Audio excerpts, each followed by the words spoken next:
In this video, I'm going to show you how to replace the coolant reservoir on this Mercedes E350. Let's get into it. Take the cap off. Make sure the vehicle is cool. You don't want to do this when it's hot. You want to use a fluid extraction pump. Get as much of the coolant out as possible. Using a straight blade screwdriver, just get under this clip.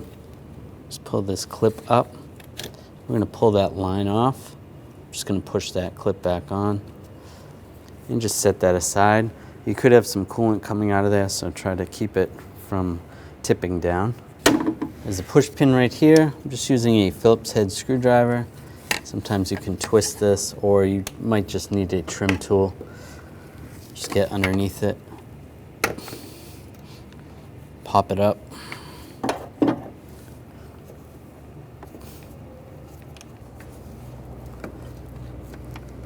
There you go, just pop the center up.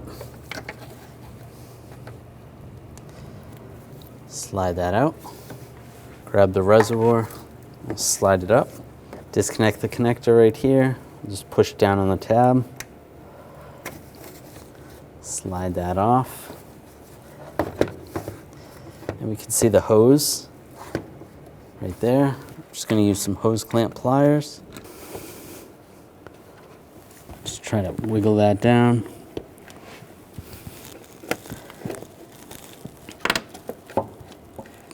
Using a pick, just get underneath the hose.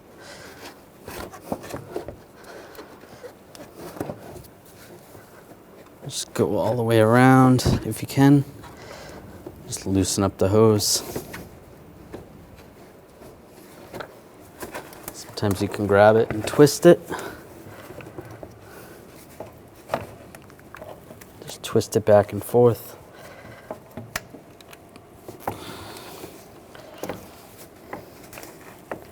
Up and pop it off. You might lose some coolant. You might want to have a drain bucket underneath. We're going to transfer the sensor over to the new one. Just grab the sensor, just twist counterclockwise, slide it out just like that. Take the sensor, slide it in place, and twist it to the right. Now slide the reservoir over the hose.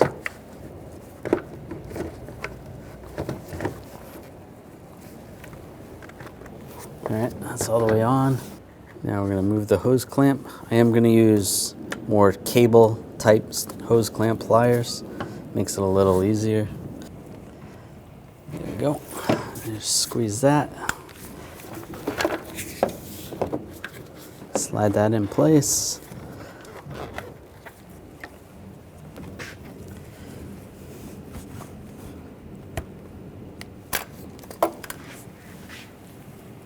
That's lined up good. Take the connector, line that up with the sensor, lock it down. There's a couple grommets down below where the pins are going to line up. Get those to line up and push those in place. Push pin's going to go right here. Push it down. Take this hose right here. You can put a little O-ring lubricant on the hose. That's good. Slide that in, lock it down. Now we're going to add the appropriate coolant to the reservoir. You want to put the cap back on. Run the vehicle for about 15 minutes, monitoring to make sure the engine's not overheating. Once it cools down, double check the level and adjust accordingly. When only the best will do, demand TRQ. The only company that lets you view before you do. TRQ is committed to offering the highest quality aftermarket auto parts that are engineered for peace of mind. Thanks for using and viewing with TRQ.